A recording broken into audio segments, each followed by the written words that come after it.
நீங்கள் இப்போ பார்க்குறீங்கல்ல, இந்த இமேஜை வச்சு உங்களோட லைஃப் பர்ஸ்பெக்டிவை நான் என்னால் மாற்ற முடியும். உங்களோட பாசிட்டிவிட்டியை பயங்கரமாக இது மூலிமா பூஸ்ட் பண்ண முடியும். உங்களோட ரியாலிட்டியவே இந்த சர்க்கிளை வச்சு மாற்ற முடியும். இதை வச்சு எப்படி அதை பண்ண முடியும் அப்படின்னு தான் நீங்கள் யோசிக்கிறீங்க. இப்போ வாங்க நான் உங்களுக்கு எக்ஸ்பிளைன் பண்ணுறேன். இப்போ பார்த்தீங்கன்னா இதுதான் உண்மையான சர்க்கிள், கரெக்டு தானே? இப்போ பார்த்தீங்கன்னா இதுவும் உண்மையான சர்க்கிள் தான். இப்போ பார்த்தீங்கன்னா இதுவும் உண்மையான சர்க்கிள் தான். மூணுமே ஒன்று தான். ஆனால் நீங்கள் பார்க்குற பர்ஸ்பெக்டிவ் வேறு. எப்படின்னா, ஒரு பிரச்சனையை நம்ம ஒரே ஒரு ஆங்கிளில் பார்த்தோம்னா அது நமக்கு பிரச்சனையாக மட்டும்தான் தெரியும். இதுக்கான பெஸ்ட் எக்ஸாம்பிள் என்னென்னா, ஒரு 2 பர்சனை எக்ஸாம்பிளுக்கு எடுத்துப்போம். அந்த 2 பர்சனும் சேம் டேவில் தன்னோட வேலையை இழக்கிறாங்க. அது மட்டும் இல்லாமல் ஒருத்தர் தன்னோட கான்ஃபிடென்ஸ் இழக்கிறாரு. தன்னோட வாழ்க்கையில் அடுத்தடுத்து என்ன நடக்க போகுது அப்படிங்கிற கஷ்டம் அவர் கண்ணு முன்னாடி தெரியுது. இந்த மாதிரி இருக்கிற எல்லா நெகட்டிவிட்டியுமே அவரோட கண்ணுக்கு ஃபோக்கஸ் ஆகுது. அடுத்து இன்னொரு பர்சன் அவர் என்ன நினைக்கிறாருன்னா, இது எனக்கான அடுத்த ஆப்பர்ச்சுனிட்டின்னு நான் நினைக்கிறேன்.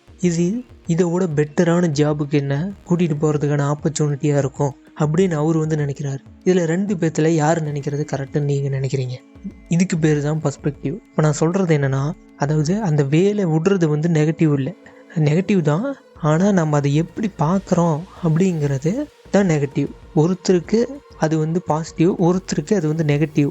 ஆனால் அந்த விஷயம் நியூட்ரல் மாதிரின்னு வச்சுக்கோங்களேன். இதைத்தான் நான் சொல்ல வரேன். அது மட்டும் இல்லாமல் உங்களோட பிரெயின் உங்களோட ரியாலிட்டி ஃபில்டர் பண்ணும். நீங்கள் என்ன அதுக்கிட்ட சொல்லியிருக்கீங்களோ அப்படின்னு. அதாவது நீங்கள் அதுக்கிட்ட நெகட்டிவாக சொன்னீங்கன்னா அது நெகட்டிவாக தான் ஃபில்டர் பண்ணும். இருக்கிற எந்தெந்த நெகட்டிவிட்டியான விஷயங்கள் உங்களை சுற்றி நடக்குதோ அது எல்லாத்தையும் அக்யூரேட்டாக ஃபில்டர் பண்ணி உங்கள் கண்ணு முன்னாடி கொண்டு காட்டிக்கிட்டே இருக்கும். என் பழைய வீடியோலாம் பார்த்துருந்தீங்கன்னா உங்களுக்கு இதை பற்றி இன்னும் நிறையா தெரிஞ்சிருக்கும். பார்க்கலாம், போய் செக் பண்ணி பாருங்கள். இதை எப்படி நமக்கு சாதகமாக பயன்படுத்திக்கலாம்னா, உங்களுக்கு ஏதாவது ஒரு விஷயம் பிடிக்காத ஒரு விஷயம் நடக்குதுன்னா அதுக்கு பின்னாடி அது உங்களுக்கு எப்படி யூஸ் ஆகும் அப்படிங்கிற பர்ஸ்பெக்டிவ்லேருந்து பாருங்கள். அதாவது இது ஒரு பிரச்சனை அப்படின்னா, ஒரு ஜாப் இழக்கிறது ஒரு பிரச்சனைனா, ஏன் இது நமக்கு ஒரு வாய்ப்பாக இருக்கக்கூடாது? நம்மளோட லைஃப்பில் நமக்கு தேட வேண்டிய சக்ஸஸ்க்கான முதல் ஆரம்பமாக ஏன் இது இருக்கக்கூடாது? ஏன் நம்ம ஒரு பிஸ்னஸ் பண்ணக்கூடாது? இந்த மாதிரி சின்ன சின்ன ஐடியாஸ் எல்லாம் உங்களுக்கு அப்போ தான் வரும்.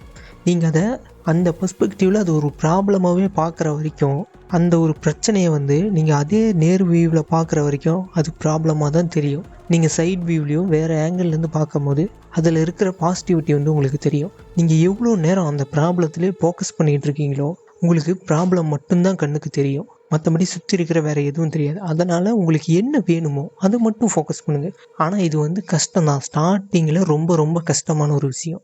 நீங்கள் கொஞ்சம் கொஞ்சமாக ட்ரை பண்ணுங்கள். என்னென்னா, ஏதாவது ஒரு நெகட்டிவான சுச்சுவேஷன், உங்களுக்கு பிடிக்காத ஒரு சுச்சுவேஷன் நடக்குதுன்னா அது ஏன் நடக்குது, இதுலேருந்து நம்ம எப்படி என்ன கற்றுக்கணும், ஒரு விஷயம் நல்லா தெரிஞ்சுக்கோங்க. உங்களுக்கு நெகட்டிவான ஒரு சுச்சுவேஷன் நடக்குதுன்னா அதுலேருந்து நீங்கள் ஏதாவது ஒரு விஷயத்தை கற்றுக்கணும் அப்படின்னு யூனிவர்ஸ் சொல்லுதுன்னு நீங்கள் நினச்சிக்கோங்க. அதுலேருந்து நீங்கள் ஒரு விஷயத்தை கற்றுக்காத வரைக்கும் அந்த விஷயம் திரும்ப திரும்ப நடந்துக்கிட்டே இருக்கிற மாதிரியே இருக்கும். நீங்கள் இதை எக்ஸ்பீரியன்ஸ் பண்ணியிருந்தீங்கன்னா கமெண்ட்டில் சொல்லுங்கள். ஒரே ஒரு நெகட்டிவான விஷயம் உங்களுக்கு பிடிச்சிருக்காது அந்த விஷயம், ஆனால் அது திரும்ப திரும்ப நடக்கும். ஆனால் ஒரு கட்டத்துக்கு மேலே அது நடக்கிறதே நின்றும். ஏன்னா அதை எப்படி நடக்கக்கூடாது அப்படிங்கிறத நீங்கள் கற்றுக்கிற வரைக்கும் அது நடந்துக்கிட்டே தான் இருக்கும். இது யூனிவர்ஸ் நம்மளை கைட் பண்ணும். நீங்கள் காட் கைட் பண்ணுது, யூனிவர்ஸ் கைட் பண்ணுது, எப்படி வேணால் வச்சுக்கலாம். அவ்வளோதான். இப்படி நெகட்டிவாக நடக்கும்போது நம்ம அதுக்கு கொஞ்சம் பாசிட்டிவிட்டி கொடுக்குற மாதிரி கிராட்டிடியூட்ஸையும் நன்றி உணர்வும் நம்ம கொஞ்சம் செலுத்திட்டோம்னா அது நமக்கு பாசிட்டிவாக மாறிடும். நமக்கு வேலை இழக்கிறது எப்படி கிராட்டிடியூட் கொடுக்குறது அப்படின்னா, அது ஒரு டிஃபிகல்ட்டான சுச்சுவேஷன் தான். வேறு என்ன பண்ணுறது? நமக்கு எது வேணுமோ அதை ஃபோக்கஸ் பண்ணால் தான் அது நமக்கு கிடைக்கும். நம்ம அதிக நேரம் வேலை இழந்துட்டோம் அப்படின்னு ஃபோக்கஸ் பண்ணால் அதுதான் நமக்கு திரும்ப திரும்ப நம்ம கண்ணு முன்னாடி வந்துக்கிட்டே இருக்கும். இந்த வேலை போயிடுச்சு, சரி போயிடுச்சு, நம்ம என்ன பண்ணோம், அடுத்து என்ன பண்ணோம், அவ்வளோதான். அதுதான் இங்கே பாயிண்ட். அதாவது உங்களோட பர்ஸ்பெக்டிவை மாற்றி உங்களுக்கு என்ன வேணுமோ அந்த மாதிரி யோசிக்கணும்.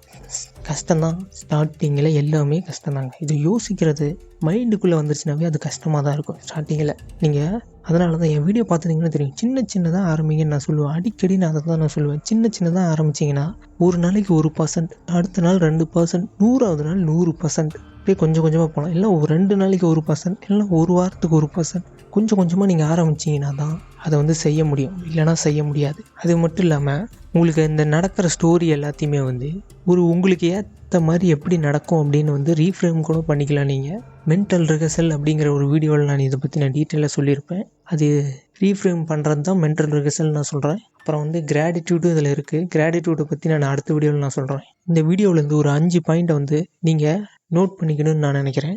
Your reality is shaped by your perspective not the event itself. இதுக்கான அர்த்தம் என்னென்னா, நான் ஃபஸ்ட்டு சொன்னல 2 பேர் ஜாப் இழக்கிறாங்க. அந்த ஜாபுங்கிறத ஒன்று தான், ஜாபுங்கிறது ஒன்று, 2 பேர் ஜாப் இழக்கிறாங்க. அதாவது ஒருத்தருக்கு வந்து அது வந்து இருக்கிறதுலே ஒஸ்ட்டான ஒரு திங்காக தெரியுது, ஒருத்தருக்கு வந்து இருக்கிறதுலே அது பெஸ்ட்டான திங்காக தெரியுது. ஏன்னா நான் அடுத்து வந்து பிஸ்னஸ் பண்ண போகிறேன், வேறு ஏதாவது நான் புதுசாக பண்ண போகிறேன், எனக்கு இது பிடிக்கல அந்த மாதிரி. இன்னொருத்தருக்கு வந்து இதுதான் என்னோடய ஒஸ்ட்டு, இதுக்கு மேலே ஒன்றுமே பண்ண முடியாது அப்படின்னு நினைக்கிறாரு. அதாவது அந்த ஜாப் வந்து நெகட்டிவும் கிடையாது, பாசிட்டிவும் கிடையாது. ஆனால் நம்மளோட பர்ஸ்பெக்டிவ்லேருந்து பார்க்கும்போது ஒருத்தருக்கு அது பாசிட்டிவாகவும் தெரியுது, ஒருத்தருக்கு நெகட்டிவாகவும் தெரியுது. ஏன்னா அந்த பர்ஸ்பெக்டிவ் உருவாக்குறது நம்ம மைண்ட், அதாவது அது நாம் தான். Your brain filter reality what you focus on. இதுக்கான அர்த்தம் என்னென்னா, நீங்கள் எதை ஃபோக்கஸ் பண்ணுறீங்களோ அதுதான் உங்கள் கண்ணு முன்னாடி நிறுத்திக்கிட்டே இருக்கும் உங்கள் பிரெயின். ஏன்னா உங்கள் பிரெயின் வந்து ஒரு ஃபில்ட்ரு. பழைய வீடியோக்கெல்லாம் பார்த்துருந்தீங்கன்னா இது என்ன அப்படிங்கிறது வந்து தெரியும். தெரியாதவங்க போய் பாருங்கள், செக் பண்ணி பாருங்கள். You can reframe negative situation into positive experience. இதுக்கான அர்த்தம் என்னென்னா, நீங்கள் வந்து உங்களுக்கு ஏதாவது ஒரு நெகட்டிவான எக்ஸ்பீரியன்ஸ் வருதுன்னா அதை வந்து இதுலேருந்து நம்ம என்ன கற்றுக்கலாம் அப்படின்னு நீங்கள் வந்து அந்த ஸ்டோரியை வந்து ரீஃப்ரேம் பண்ணிக்கலாம். பெஸ்ட் எக்ஸாம்பிளாக அந்த ஜாப்லெஸ் தான் சொன்னேன். இந்த வேலை எனக்கு போயிடுச்சுன்னா ஏன் இந்த வேலை போயிடுச்சு, இதோட நம்ம பெட்டராக ஏதாவது கற்றுக்கணுமா அப்படின்னு வந்து அது ஒரு ஆப்பர்ச்சுனிட்டியாக நீங்கள் வந்து யூஸ் பண்ணிக்கலாம். அடுத்து வந்து gratitude change what your brain notice. இதுக்கான அர்த்தம் என்னென்னா, கிராட்டிடியூட் நன்றி உணர்வு. இது ஒரு பெரிய கான்செப்ட்டு. இது ரொம்ப ரொம்ப லா ஆஃப் அட்ராக்ஷனுக்குள்ளே இது வந்து பூந்து விளையாடுற ஒரு கான்செப்ட். இது தான் நம்ம நிறைய பேர் மறந்த ஒரு கான்செப்ட்டு. இந்த கிராட்டிடியூட் தான், நன்றி உணர்வு தான். இது வந்து பேசணும், ஒரு தனி வீடியோவாக இதை பற்றி நான் பேசலான்னு இருக்கேன். ஸ்டார்ட்டாக இப்போ நான் வந்து சொல்கிறேன்.